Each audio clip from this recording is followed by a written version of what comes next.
স্বাগত সবাইকে। শুরু করছি ডিবিসি নিউজের নিয়মিত আয়োজন মানচিত্র। সাথে আছে রেদওয়ান আহমেদ। প্রতি শুক্র ও শনিবার বিকেল 4:30টায় এই আয়োজন নিয়ে আমরা থাকি আপনাদের সাথে।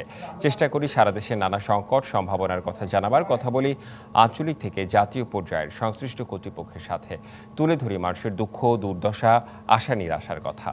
দেশে আবারও বাড়ছে করোনার সংক্রমণ, আতঙ্ক ছড়াচ্ছে মানুষের মধ্যে। বগুড়া, চাঁদপুর, নোয়াখালী ছাড়াও বিভিন্ন জেলায় উপসর্গ নিয়ে প্রতিদিনই রোগী আসছে হাসপাতালে।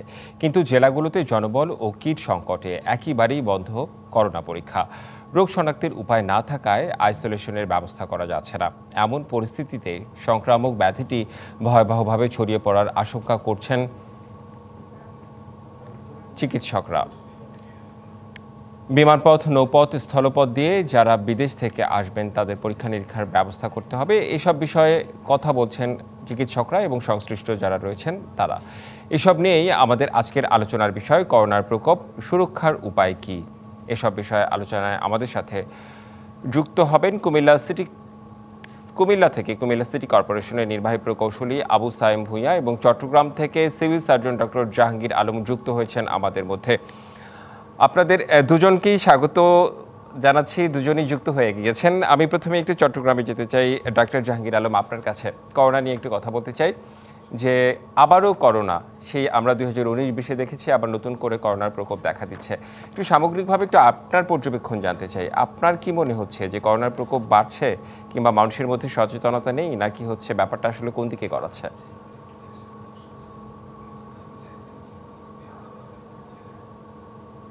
ধন্যবাদ। আমরা চট্টগ্রাম সিভিল কার্যালয় থেকে আপনাকে ডক্টর জাহাঙ্গীর আলম বলছি। আসলে চট্টগ্রামে আমাদের কোভিড পরিস্থিতি আমরা আলহামদুলিল্লাহ অনেকটা নিয়ন্ত্রণে আছে। আমরা পার্শ্ববর্তী ভারত এবং থাইল্যান্ডের যখন ঊর্ধ্বমুখী প্রবণতা আমরা দেখি কোভিডের, আমাদের মন্ত্রণালয়ের পক্ষ থেকে আমাদেরকে নির্দেশনা দেওয়া হয়েছে। আমরা সর্বোচ্চ প্রস্তুতি নিয়ে রাখছি। আমাদের স্বাস্থ্য সেক্টরে সকল জনবলকে আমরা সতর্ক করেছি। সকলকে মাস্ক পরিধান করা, স্যানিটাইজার ইউজ করা, নিজের দূরত্ব বজায় রাখা এবং জনগণকে সচেতন করার জন্য আমরা সকল উপজেলা স্বাস্থ্য কমপ্লেক্সকে আমরা ম্যানেজারদেরকে নির্দেশ দিয়েছি।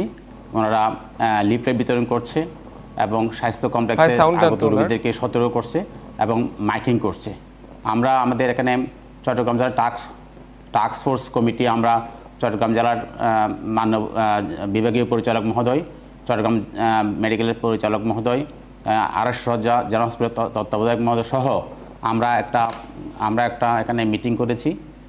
আমরা টাস্ক ফোর্স মিটিং করেছি। আমরা এই মিটিংয়ের মধ্যে আমরা বলেছি,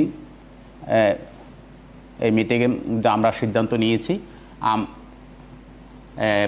প্রত্যেকটা, আমরা চট্টগ্রাম জেনারেল হসপিটালকে আমরা ডেডিকেটেড হসপিটাল ঘোষণা করেছি। আমরা এখানে কোভিড রোগী যদি ভর্তি হওয়ার প্রয়োজন হয় আমরা এখানে ভর্তি রাখছি এবং এখানে আইসিইউ যেগুলো আছে আইসিইউকে আমরা ফাংশনিং করেছি এবং এখানে আইসিইউ ভেন্টিলেটর সহ সকল জনবল দিয়ে আমরা আইসিইউকে চট্টগ্রাম জেনারেল হসপিটালকে আমরা সম্পূর্ণ রূপ প্রস্তুত করেছি। বর্তমানে 5 জন রোগী ভর্তি আছে এখানে, আইসিইউতে 3 জন রোগী আছে এবং আইসোলেশনে 2 জন রোগী আছে।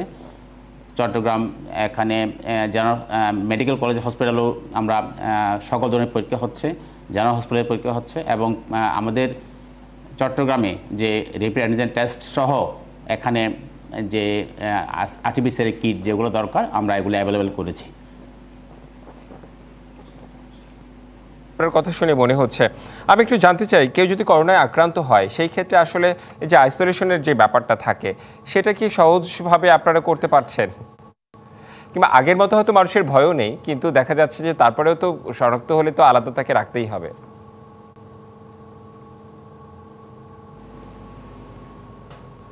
আমরা এখানে আমাদের আইসোলেশনের জন্য আমরা চট্টগ্রাম জেনারেল হসপিটালকে আমরা প্রথমে রোগী যদি হয় কোভিডে আক্রান্ত হয়, আমরা রোগীদেরকে যদি বাসায় আইসোলেশন থাকার জন্য পরামর্শ দিই। যদি ভর্তি হওয়ার জন্য আগ্রহ প্রকাশ করে তাহলে চট্টগ্রাম জেনারেল হসপিটালে আমরা থাকার পরামর্শ দিই এবং যদি খারাপ হয় এখানে আইসিইউতে নেওয়ার ব্যবস্থা আছে।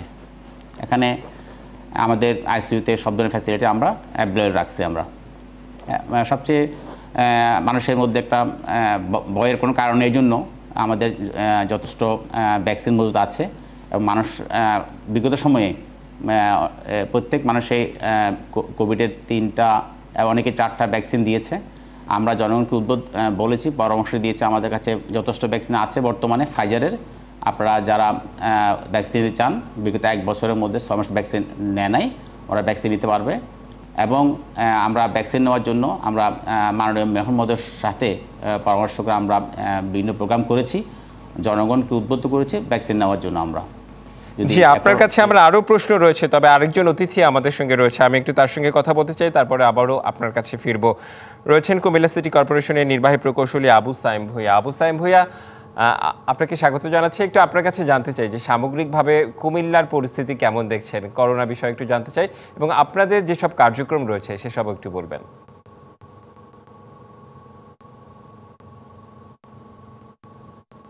আমাকে শুনতে পাচ্ছেন? জি, হ্যাঁ, thank you. Comilla city corporation বরাবরের মতোই এর আগেও যেরকম করোনা যে এফেক্ট হয়েছিল, তখনও কিন্তু কুমিল্লা সিটি কর্পোরেশনের জোরালো ভূমিকা ছিল। বিশেষ করে পরিষ্কার পরিচ্ছন্নতা, তারপর খাল বিল পরিষ্কার, তারপর হচ্ছে মশার ওষুধ ছিটানো, ডেঙ্গু মশার ওষুধ ছিটানো, তারপর হচ্ছে আমাদের বিভিন্ন বিশেষ করে ওই আমাদের ওই অ্যান্টি ভাইরাল যে কর্মকাণ্ডগুলো আছে, হ্যাঁ, যাতে জীবাণুটা না ছড়াতে পারে, বিভিন্ন জায়গায় পানি ছিটানো, রাস্তায় পানি ছিটানো, ড্রেনে পানি ছিটানো, বিশেষ করে যেটাতে ওষুধ মিশ্রিত পানি ছিটানো, এই জিনিসগুলো কর্মকাণ্ড কিন্তু বরাবর মতোই পূর্বেও ছিল, এখনো আছে আমাদের। আর সবচেয়ে বড় বিষয় হচ্ছে কুমিল্লা সিটি কর্পোরেশন সহ অন্যান্য 12 সিটি কর্পোরেশন স্থানীয় সরকার বিভাগের নেই, স্থানীয় সরকার বিভাগের যেই ম্যান্ডেট আছে আমাদের প্রাথমিক স্বাস্থ্যসেবা নিশ্চিতকরণ। তো প্রাথমিক স্বাস্থ্যসেবা নিশ্চিতকরণের ক্ষেত্রে পরিষ্কার পরিচ্ছন্নতা, অ্যাডভোকেসি, তারপর হচ্ছে মানুষকে সচেতন করা, তারপর কিছু স্যানিটাইজেশন কিছু কার্যক্রম, হ্যান্ড স্যানিটাইজার বিতরণ, তারপর হচ্ছে আমাদের মাস্ক বিতরণ, এই কার্যক্রমগুলো কিন্তু আমরা পূর্বেও করেছি এবং এখনও করে যাচ্ছি। এখন হয়তো নতুন করে করোনা যেহেতু আমাদের প্রাদুর্ভাব শুরু হতে যাচ্ছে, দোয়া করি যাতে না হয়। তো এই কার্যক্রমগুলো আমাদের চলমান আছে এবং আরো পুরোদমে শুরু করবো আবার নতুন করে। আর হচ্ছে কুমিল্লা সিটি কর্পোরেশন পর্যায়ে আমরা কিন্তু এর আগে আপনারা দেখে থাকবেন অন্যান্য সিটি কর্পোরেশনের মতোই আমরা কিন্তু একেবারে প্রত্যেকটা ওয়ার্ডে লকডাউন করো, তারপর হচ্ছে মানুষকে সচেতনতা করা, মানুষকে ঘরে রাখা, তারপর হচ্ছে এই জিনিসগুলো কিন্তু পূর্ব আমরা করেছি। তো সেইটার অংশ হিসাবে এখনো আমাদের চলমান থাকবে, কারণ এখনো তো ওই পর্যায়ে এখনো আসলে প্যান্ডামিক হয় নাই। দোয়া করি প্যান্ডামিক না হোক, তবে আমাদের কার্যক্রম চলমান রয়েছে এবং এতে আমাদের স্থানীয় সরকার বিভাগ আমাদেরকে সার্বিকভাবে মনিটরিং করেন এবং তদারকি করেন এবং এই ক্ষেত্রে আমাদের অনেক বরাদ্দ, কিছু ক্ষেত্রে বরাদ্দ আমাদেরকে দিয়ে থাকেন, সেই অনুযায়ী আমরা কাজ করে থাকি। দুটো বিষয় বুঝতে পারলাম, আপনারা মাস্ক পরার বিষয়ে মানুষকে সচেতন করছেন, এছাড়া সিটি কর্পোরেশনের পক্ষ থেকে অন্যান্য যে সচেতনতামূলক বিষয়, অর্থাৎ ডেঙ্গু কিংবা করোনা যেন না বেড়ে যায় সেই বিষয়ে আপনারা আসলে ব্যবস্থা নিচ্ছেন। আপনাদের দুজনকে ধন্যবাদ। তাকে বিরতিতে আমাদের যেতে হবে, বিরতির পর ফিরে এসে আমরা আবারও করোনা নিয়ে কথা বলতে চাই। দেখছেন মানচিত্র, আজ আলোচনা করছি করোনার প্রকোপ, সুরক্ষার উপায় কি, এই বিষয়ে সাথেই থাকুন। স্বাগত আরও একবার। দেখছেন মানচিত্র, আজ আলোচনা করছি করোনার প্রকোপ, সুরক্ষার উপায় কি, এই বিষয়ে আমাদের সাথে যুক্ত আছেন কুমিল্লা থেকে কুমিল্লা সিটি কর্পোরেশনের নির্বাহী প্রকৌশলী আবু সাইম ভূঁইয়া এবং চট্টগ্রাম থেকে civil surgeon doctor Jahangir Alam. বিরতির পর আবারও আপনাদের দুজনকে স্বাগত জানাচ্ছি। শুরুতেই কুমিল্লা যেতে চাই। আবু সাইম ভূঁইয়া, একটু আপনার কাছে একটু সংক্ষেপেই জানতে চাই যে সিটি কর্পোরেশনের এই যে বিভিন্ন রকমের উদ্যোগ নেওয়া হয় যে কোনো মহামারী রোধে, তো করোনা যখন এই যে আবার আসছে, একটা প্রকোপ বাড়ছে, আপনাদের সামগ্রিকভাবে একটু উদ্যোগের কথা জানবো, তারপর আমরা ডাক্তার জাহাঙ্গীর আলমের কাছে যাব।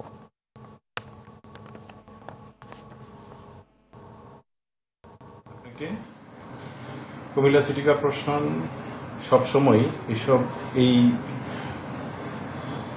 বিশেষ করে করোনা সহ অন্যান্য এপিডেমিক্স ডিজিজ যখন আসে সবসময় সজাগ থাকে। কুমিল্লা সিটি কর্পোরেশনে পূর্ব এই জিনিসগুলো একটু আগেও আমি আমাদের প্রশাসক স্যার এবং আমাদের সচিব সহ আমরা বিভিন্ন ওয়ার্ডে আমরা পরিদর্শন করেছি, যে ওয়ার্ডে পরিষ্কার পরিচ্ছন্নতা কার্যক্রম বেগবান করা যায় ওই ওয়ার্ডগুলোতে আমরা এমফাসিস দিতেছি, এবং যেখানে আমাদের করোনা হওয়ার পসিবিলিটি আছে, মানে অপরিচ্ছন্ন এলাকা, ওই জায়গায় আমরা বিশেষ করে ড্রাইভ দিচ্ছি। এবং এটা আমাদের রুটিন ডিউটি কিন্তু, এবং স্থানীয় সরকার বিভাগ কিন্তু রীতিমতো আমাদেরকে তাগিদ দিয়ে যাচ্ছে, এবং প্রত্যেকটা সিটি কর্পোরেশন সহ আরবান যত বডি আছে সব বডিতেই ওনারা স্থানীয় সরকার বিভাগ আমাদেরকে তাগিদ দিয়ে থাকে। আমরা কিন্তু সেই মোতাবেকই কাজ করছি। আপনারা জানেন কিছুদিন আগেও আমাদের যেখানে ওই যে কোরবানির বজ্র অপসারণ, যেটা 12 ঘন্টার মধ্যে অপসারণ করা, এটা কিন্তু আমরা অ্যাচিভ করতে সম্ভব হয়েছে। এবং আপনি সবকিছু ওভারঅল চিন্তা করলে এই সবকিছু কিন্তু এক সূত্রে গাঁথা। পরিষ্কার পরিচ্ছন্নতা, কোভিড-19, তারপর হচ্ছে ডেঙ্গু মশক নিধন, সবকিছুই কিন্তু আমরা কার্যক্রম করে যাচ্ছি। আর আপনারা আরেকটু জেনে থাকবে, কুমিল্লা সিটি কর্পোরেশন এন্ডের থেকে যেটুকু বলতে পারি আমরা, যে আমাদের যেই ড্রেন পরিষ্কার কার্যক্রম প্রত্যেকটা ওয়ার্ডে চলমান রয়েছে, এবং ড্রেনগুলা যে আউটফল খালগুলাতে পড়ে ওই খালগুলা পরিষ্কার পরিচ্ছন্নতা এবং খনন করা, আমাদের এডিপি অর্থায়নে একটা টেন্ডার করেছি 4টা প্যাকেজে প্রায় 9 কোটি টাকা। এবং এইগুলা যদি সাকসেস ভাবে যদি আমরা করতে পারি, তখন কিন্তু অতি সহজেই কুমিল্লা শহরে জলাবদ্ধ থাকবে না। জলাবদ্ধতা না থাকলে আলটিমেটলি পরিষ্কার পরিচ্ছন্নতা থেকে শুরু করে অন্যান্য কার্যক্রমগুলোও বেগবান হবে। জি, আপনাকে ধন্যবাদ। আপনার কাছ থেকে জানতে পারলাম সিটি কর্পোরেশনের কার্যক্রম সম্পর্কে। ডাক্তার জাহাঙ্গীর আলম, আপনার কাছে আমি এবার একটু আসতে চাই। আপনি একটু বলবেন যে কেউ করোনা আক্রান্ত হলে প্রাথমিকভাবে আসলে কিভাবে তার থাকা উচিত? বিশেষ করে এখন তো ওভাবে মহামারী না, প্যান্ডেমিক বিষয়টিও আসলে এখন নাই। সবার মনে একটা আতঙ্ক আছে যেহেতু প্রকোপ বাড়ছে। কেউ করোনা আক্রান্ত হলে তার আসলে বাসায় কিভাবে থাকা উচিত, খাওয়া দাওয়া কেমন হওয়া উচিত, একটু যদি আপনার পরামর্শ দিতেন।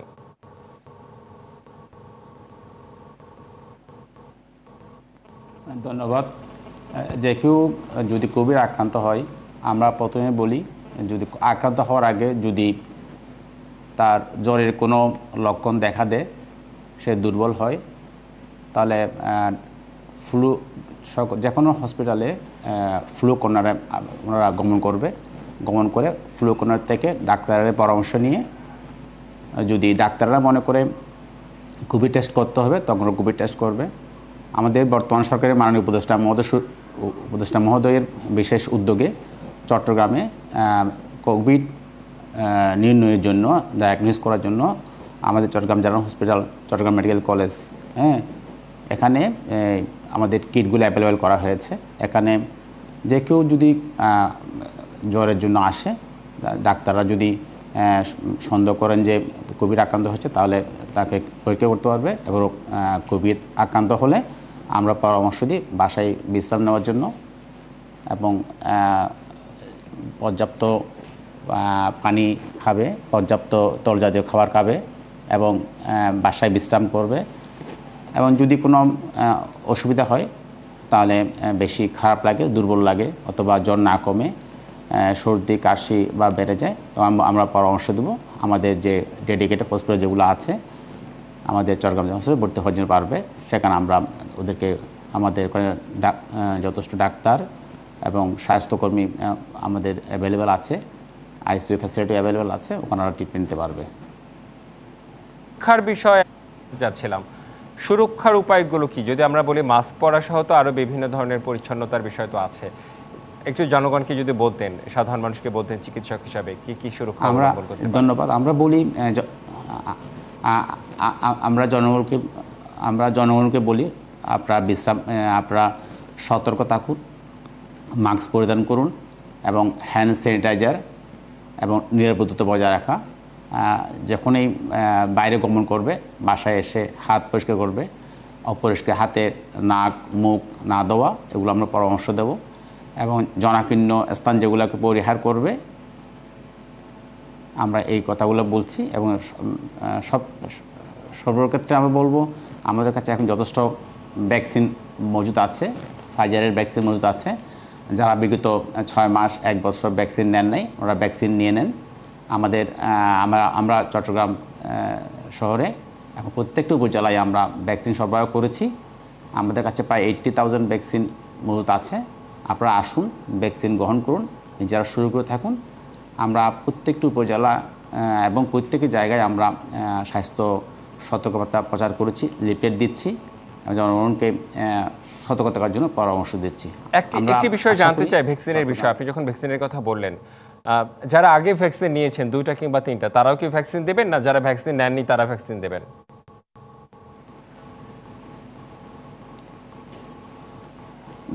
যারা আগে ভ্যাকসিন নিয়েছেন ওনারাও ভ্যাকসিন নিতে পারবেন। যারা 1 বছর 6 মাস যেহেতু ভ্যাকসিন নেন নাই ওনারা একটা নিতে পারবেন। বুস্টার ওরা ভ্যাকসিন নিলে ওদের রোগ প্রতিরোধ ক্ষমতা আরও বৃদ্ধি পাবে এবং যারা আগে নেন নাই ওনারা নতুন করে নিতে পারবেন। আচ্ছা, আরেকটু স্বাস্থ্য সুরক্ষার বিষয় আসছিলাম। অনেকেই হাঁচি কাশি হাতের মধ্যেই দিয়ে ফেলে। আচ্ছা, সেই ক্ষেত্রে আমাদের সময় একেবারেই কম, অন্য কোনো সময় নিশ্চয়ই এই বিষয়গুলো নিয়ে আমরা আলোচনা করব। আপনাদের দুজনকে অনেক অনেক ধন্যবাদ আমাদের আজকের অনুষ্ঠানে যুক্ত হওয়ার জন্য। এই ছিল আজকের মানচিত্র। আগামীতে অন্য কোনো বিষয়ে অন্য কোনো এলাকার অতিথিদের নিয়ে হাজির হব। ডিবিসি নিউজের সঙ্গেই থাকুন।